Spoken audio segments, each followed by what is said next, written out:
svima, ja sam Isidora Jovanović, a mi razgovaramo o digitalnom marketingu i veštinama koje su neophodne za razvoj mladih, kao i u prethodnom podcastu. U svijetu gdje je online prisustvo ključ uspeha, znanje i veštine su u digitalnom marketingu postaju sve važnije i za poslove koji nisu vezani za ovu industriju. Upravo ovim razgovorom ćemo porušiti neke predrasude i mitove o ovoj grani, istražiti na koji način digitalni marketing utiče na naš svakodnevni život i kakve prednosti to sve ima na ličnom razvoju jedne mlade osobe. Nešto više o ovoj temi reći će nam naš današnji sagovornik Dino Murić, predstavnik poslovnog centra V3 Lab u Mitrovici. Ćao Isidora. Ćao. Kako si? Odlično. Radim. Na početku bih te odmah pitala, kao i prethodnu sagovornicu, šta te najviše motiviše da se baviš ovim poslom? Dakle, šta te je motivisalo da kreneš da se baviš ovim poslom i šta je to što možeš da preneseš na mlade neko svoje iskustvo da krenu da se bave tim putem? Pa iskreno, pre nego što sam počeo da radim u V3 Labu, ja sam radio kao konobar u Sohovu. I jednostavno tada, da kažemo, te plate, dnevnice, kako već to ide, nisu mi odgovarali jer kako ste već svi stariji, kako svi starimo, jednostavno više novca nam je potrebno i slobodno mogu da kažem da nam je, to jest da mi je motivacija tada bila novac, a i jednostavno hteo sam da izađem iz svoje zone komfora, da krenem da radim nešto novo. I jednostavno našla se ta situacija, pružila mi se ta prilika pre svega da krenem da se bavim Google Ads oglašavanjem. I jednostavno novac i samo promjena sredine, izlazak iz komfortne zone mi je Da li si ranije imao, izvini što sam te prekinula, da li si ranije imao susreta sa nekim sferama digitalnog marketinga? Ja sam na fakultetu, ali to je bilo, pošto sam završio ovaj IBCM, to je jednostavno bilo baš malo nekako. Samo smo prošli, to je bilo jedno predavanje, nije se puno davalo značaj o tome, a to je već bilo 2017. godina, što je bilo jako čudno.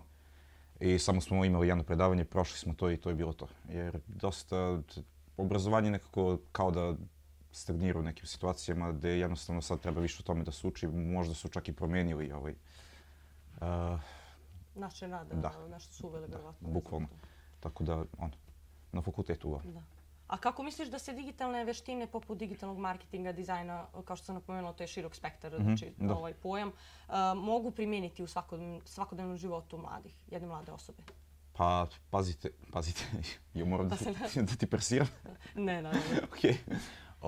Ne, jednostavno mi stalno smo bombardovani informacijama, pogotovo kada je u pitanju marketing, jer gde god da izađeš ti ćeš da vidiš reklamu. Ti telefon kad upališ, tebi će reklama odmah da se pojavi. I na Facebooku, i na Instagramu, na TikToku još nema reklamu u Srbiji i na Kosovu, tačnije na Balkanu čak mislim. Tako da utiče svakodnevno, bukvalno dizajn utiče. Ako je dizajn ok, ako ti se svidi, ti ćeš da kupiš nešto. Nebitno da li je to možda knjiga ili da li ćeš da uzmeš promo materijal. Ako ti je dizajn privlačan, ti ćeš to da ili uzmeš ili kupiš. Da, to bukvalno tako utiče na mladi. I na neki način malo negativno jer pojavio se taj impulse buying gdje ako sad vidim nešto, ako je reklama super, dizajn super, ja to moram da kupim jer sviđa mi se. Što ne znači da je negdje između ostalog i kvalitetno. Da, pre svega. Pogotovo sad kada se pojavi i Temu i ranije smo imali AliExpress, ali Temu je sad baš podivljao na Balkanu. Oborili su tržište rada i onda niko uopšte ne gleda. Čak sam i ja neke proizvode naručivala, da nisam uopšte ni razmišljala da li je od nečeg lošeg napravljeno neke supstance koje mogu utiču na moj organizam. Pošto su pričali za odeću, da. Da, za odeću kao stavljaju neke hemikalije, nebitno mislim, ali bukvalno samo sam ušao na aplikaciju, jedno sam ušao i već sam naručio bio fazon 15 stvari, stikere neke, kao šta će meni stikere. Ali da, niko to da. Gde ću ih? Ali tolika je ekspanzija, kao što kažeš, reklama, dizajna, što nas konstantno privlači te distrakcije i onda jednostavno ne mora znači da je kvalitetno, ali kupuje nas. Bukvalno. Navedi mi neke od najinovativnijih ili najzanimljivijih inicijativa koji si ti ili možda zajedno sa kolegama iz svoje organizacije sproveli koji su bitne za razvoj mladih. Pa nisu bitne samo ta ideja koju smo mi sproveli, hteli da se provedemo, koja je i dalje on hold, što bi rekli. To je zapravo nastalo 2022. godine, ja mislim, kada je baš Domovi koji je organizovao Ponder događaj. Da, to je za za medijsku pismenost? Nije bilo za medijsku pismenost, nego bukvalno je bilo kao da grantovi, ja mislim da su se davali do 2000 evra, ja mislim. A to je Upshift, to si dan Da, danas to je, sprovodi, Upshift, izvini, Pounder i Upshift da, uvijek... to je jačanje kapaciteta mladih u domenu lobiranja, da zapravo se nauče kako da sami sprovedu neku inicijativu, da se... Bukvalno. I mi smo sad došli do te ideje da napravimo aplikaciju koja bi zajedno sa Zavodom za transfuziju krvi, bukvalno je bilo plan da se napravi baza podataka i mi smo sve bili uradili. Napravili smo bazu podataka korisnika, davaoca. Aplikaciju, da, čula sam za to i ja. Bukvalno, mobilna aplikacija je trebalo da bude da sad mi, ti i ja skinemo aplikaciju, postanemo donori i nama bukvalno stiže i obaveštenje kada se naša krvna jedinica iskoristi i kada je potrebna, da ne šalju ljudi da ne objavljuju storije po Instagramu i slično. Zbog političke situacije to aplikacija postoji, baza podataka postoji, ali to nikad nije umreženo sa zavodom. Iako smo mi išli par puta kod njih, jednostavno on hold i sve. Ali sve je, bukvalno je sve gotovo. Čak smo i sarađivali sa drugim agencijama jer mi nismo imali iskreno ni kapaciteta da sami to završavamo sve, jer to su bili softveri koje ja nisam developer, ali koje kolege jednostavno nisu znalo da radi, jer je previše bilo zahtevno. Na kraju završilo se tako da i dalje postoji na App Store-u i Play Store-u aplikacija, ali svako može da je skine, ali ne može da koristi. Možda nekad ugleda sve to dan. Nekad. Nadam se. Koji su to najveći neki mitovi sa kojih si se ti susretao na samom početku, a vezano za digitalni marketing? I da li znaš koji su to? Znam.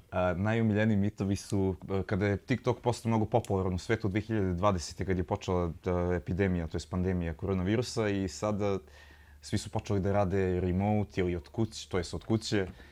I svi su htjeli nekako brzo da se obogate, i pojavio se posle Andrew Tate kao taj mindset, svi to moraju da rade, svi ovako, svi onako.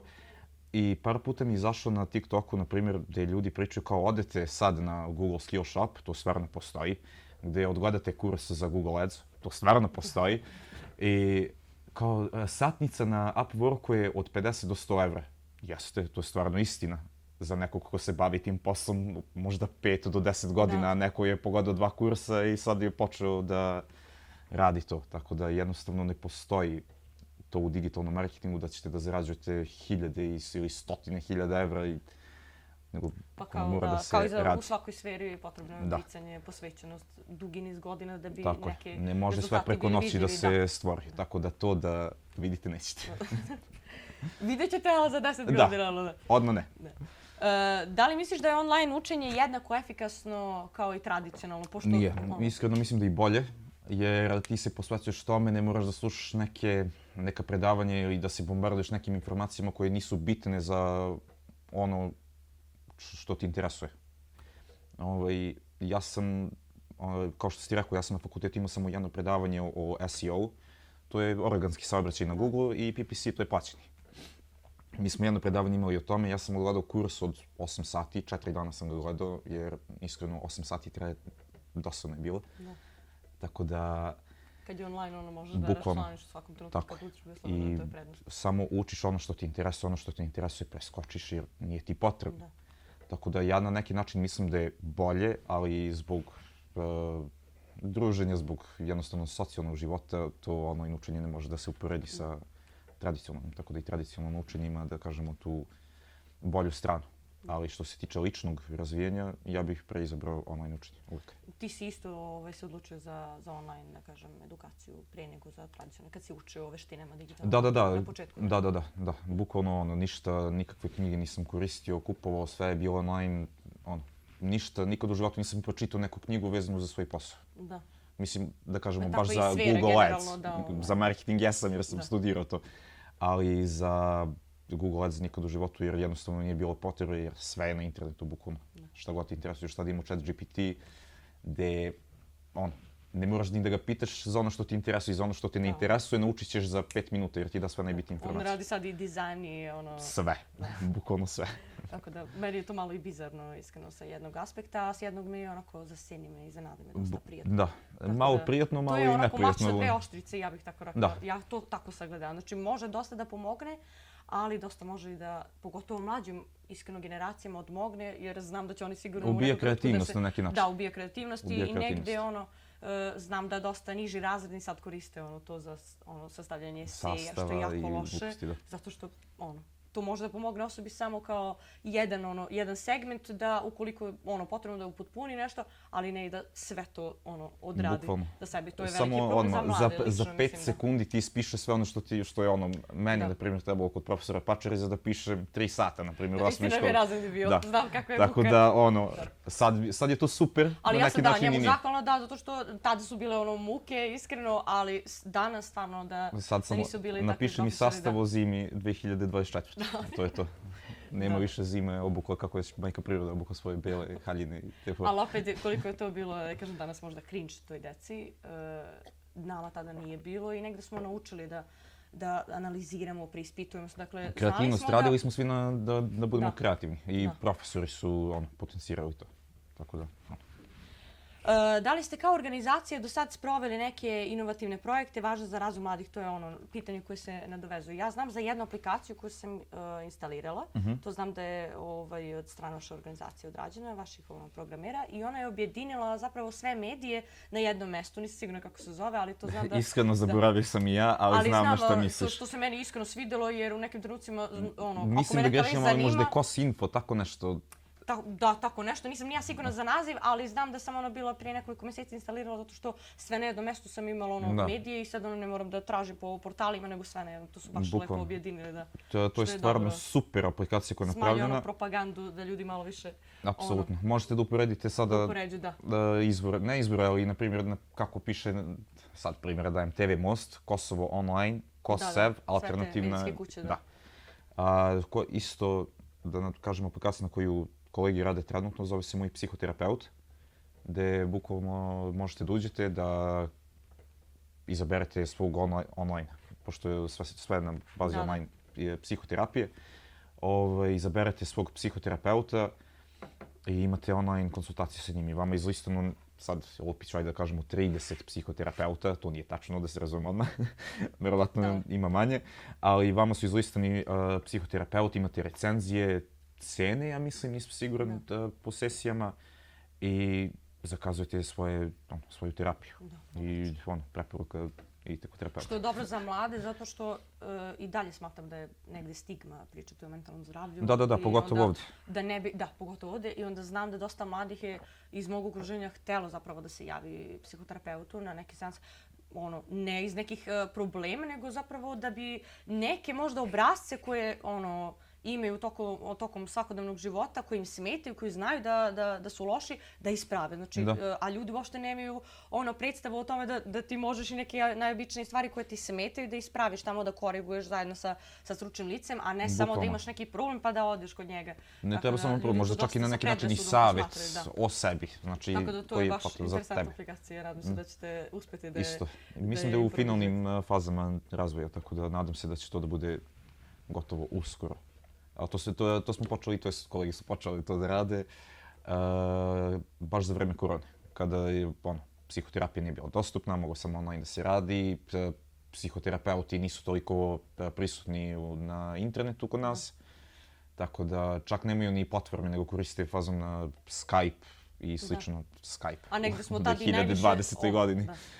Pored Zooma i Meetsa sada se to dosta promenilo i nadam se da će da bude i bolje i nadam se da ćemo aplikaciju uskoro i da pustimo online. Da, pa i tad smo i uvidjeli da je i najveća potreba za tim, nažalost. Koje su veštine po tebi koje mladi često zapostavljaju, a koje su neophodne za razvoj digitalnog marketinga? Sad, da se vratimo... Komunikacije, verovatno. Da, komunikacija. Mnogo sam zahvalan Sohovu što sam radio tamo. Jer bukvalno kada radite kao konobar, doduše ja sam u početku bio šankir i kao stiljiv sam bio i sve te fore, ali kao konobar naučio sam da pričam sa ljudima. I kada pričate sa klijentom i tačno znate kako treba da napišete ad copy, tačni tekst na reklami, kako da se predstavite, kako da predstavite nešto potencijalnom klijentu, mušteriji, kako god. Tako da komunikacija je jako bitna i mislim da svako treba da radi kao konobar jednom u svom životu. Da. Između ostalog naučiti i strpljenju, jer znamo da je jedan od najtežih poslova, verovatno. Nije jedan od najtežih, ali je jedan od ono kao i moraš da imaš strpljenje sa ljudima dosta da... Znam, iz okruženja su neki moji prijatelji radili. Dobro, koje resurse ili platforme preporučuješ mladima koji žele da nauče nešto više o digitalnom marketingu? Koji su na početku, a eto nešto, da li je to dizajn ili, znam, ja sam nekad se uprobala i u Canvi, moja koleginica mi je također pomagala u ovom Ilustratoru, tako da, eto, tu su, ja znam za te, eto, ti vjerovatno znaš više. Iskreno YouTube. Postoje i Udemy, na primjer, postoje i Coursera, postoje dosta tih sajtova koje nude te plaćene kurseve, ali iskreno ja mislim da na YouTube-u ima izuzetno dobrih predavača, bilo da li i čak i naših, bilo da li je za digitalni marketing, za grafički dizajn, za programiranje. Bukvalno na YouTube-u imate sve, samo kucajte ne znam sad, Google Ads za početnike ili na engleskom, kako god. Na YouTube-u sve imate besplatno, ne morate ništa da plaćate, tačnije plaćate reklamama, ali bukvalno nema potrebe da se daju pare tipa 30-40 € za kurseve, stvarno, jer sadržaj je dosta sličan. Jedino sada već kad steknete neko iskustvo, tada već poželjno je da plaćate te kurseve, jer to su ljudi koji, pogotovo ajde da kažemo sad za optimizaciju konverzije i slično u mom poslu, to su ljudi koji stvarno čuvaju to znanje za sebe jer tu već daju neke svoje tehnike i neke svoje strategije da jednostavno to i naplaćuju i to je sasvim okej. Ali za početak YouTube je dovoljan. Dovoljan je Google Skills Shop, tu je sve besplatno kada je u pitanju Google Ads marketing. I na kraju i ChatGPT možete koristiti isto za šta god. On ima rješenje uvijek za sve. Bukvalno za sve. A koji su po tebi najdraži alati i softveri koje često koristiš u svom radu? U svom radu? ChatGPT. Google Ads ima taj keyword planner i forecast gdje bukvalno daje, upam sad da kucamo šta da kucamo, cvećere blizu mene. I taj keyword planner kada ukucate neku ključnu reč, on vam bukvalno pokaže koliko ljudi mesečno na prosječnom nivou mesečno pretražuje tu ključnu reč, koliko košta klik da budete na prvoj stranici i koliko košta klik da budete u top 3 rezultata. To je izuzetno korisna alatka. Ima taj forecast isto koji kada ubacite sve te ključne reči koje ste našli i on vam tačno ispiše, nije to baš 100% tačno, ali kao koliko konverzije možete da očekujete, koliko će da košta jedna konverzija i slično, sada su to neki termini, ali uglavnom dosta je korisna stvar, a ChatGPT svi znamo zašto. Na taj način neko ko se bliže bavi onim prodajem zajedno sa nekim klijentima koji traže, tako na taj način uvide tržište rada, ili tako, konkurenciju ili... Da, apsolutno, da vidimo... Koja je potražnja? Da, kakva je potražnja, da li je, na primjer, ta ključna reč, da li konkurencija, da li je jaka konkurencija, na primjer, za tu ključnu reč, ako je, na primjer, mala i taj... Koja je potražnja za tim tržištem, da. Taj klik će da košta manje, što se neko više, da kažemo... Angažuje? Da, što neko više daje pare za tu ključnu reč, ta ključna reč bit će i skuplja. Tako da super je stvar, ako krenete se bavite tim. I za sam kraj, koji je tvoj savjet mladima koji sebe vide u ovom poslu? Negde su, da kažem, u tome, ali još uvijek nisu počeli svoj rad na tom. Prvih mjesec dana bit će mnogo dosadno i nemojte da odustanete jer poslije će da bude super. Samo mjesec dana, pa dobro. Da. To je i privlačno. Jeste, ali opet tih mjesec dana to je 30 dana, hajde da kažemo sada da se radi samo 5 puta nedeljno, to je opet ispada kao 20 dana, 21, 22. Tih 22 dana bit će vam baš i spavat će vam se i zašto ja ovo radim, da li mi treba. Bićemo super posla, verujte mi. Tako da Vaša organizacija nudi neki program volontiranja vezano za digitalni marketing? Pa trenutno mislim da ne. Kažem, ja sam i pogovorio sam uradnik. Dosta ljudi me, na primjer, pitao kako da počnem i slično. Ja samo uzmem te resurse koje mi imamo u firmi i samo prosledim. Tako da kogod može da me pita, to je svako može da me pita da krene se bavi time, mi samo prosledimo te fajlove i jednostavno ljudi uvijek mogu da nas pitaju. Čak i jedan dečko koji ima 15 godina dolazi gore kod nas, pokazivali smo mu, usmjeravali ga na pravi put jer prvo je hteo sve da radi, što je jako nemoguće i komplikovano i teško i za glavu, te za mozak. Tako da ni godine tu u ovom slučaju nisu bitne jer svakako unapređujete znanje i počnite. Da. Samo A i počnite to i nemojte je da odustajete. Stvarno širok spektar, Da. kad sam gledala nešto o tome, istraživala, stvarno ima za sve i svakog. Znači, svako može negde da se pronađe. Neko je Bukvalno. kreativniji, neko je analitičar i sad za Apsolutno, svakog neko ima može da nešto se bavi, na primjer, da pravi content, sadržaj na sajtu, da piše blogove, neko može da bude grafički dizajner, neko može da se bavi samo čistom analitikom, brojevima, neko može da pravi reklame, da piše tekstove za reklame. To milijardu mogućnosti ima stvarno. Nije sada da je to nešto da morate da radite za kompjuterom po ceo dan. Na neki način i moraš, ali da možeš uvijek da praviš pauze, to je bitno. Ne moraš da sediš 8 sati baš tu, da radiš, da pišeš i slično. Dakle, sve je veća zainteresovanost mladih vezano za Apsolutno, apsolutno. Kao što si pre ti rekao, to je mač sa dve oštrice. Jer što je veća zainteresovanost, to imamo više ljudi koji znaju taj posao i plate posle kao padaju jer imaju više ljudi koji rade to. Ali to nije bitno. Ne treba novac da bude glavna motivacija, treba da bude jedna od tih jer, nažalost, živimo u kapitalizmu i tako je. Ali neophodan je za život. Neophodan je za život, ali trebaju neke druge stvari da vam budu isto motivacija. Ako nemate drugu motivaciju pored novca, nećete sigurno da izdržite tih mjesec dana. I to je to. To je činjenica, bukvalno. Dino, ovim pitanjem smo naš razgovor priveli kraju. Cool. Ja sam uživala. Isto. Hvala ti na gostovanju, hvala ti na Hvala vama izvornom na pozivu. vremenu i na iskustvu i nekim korisnim savjetima za mlade koji bi želi da se bave ovom industrijom, mogu reći slobodno perspektivno. Tako da eto, iz ovog razgovora smo samo zaključili da je neophodno da kontinuirano radimo u ovoj sferi, kako za svoj lični, tako i profesionalni rast. Apsolutno. Da bi osigurali svoj lični i profesionalni rast u ovoj sferi. Ništa, hvala ti. Hvala tebi. Hvala i vama. Do sljedećeg viđenja. Ćao.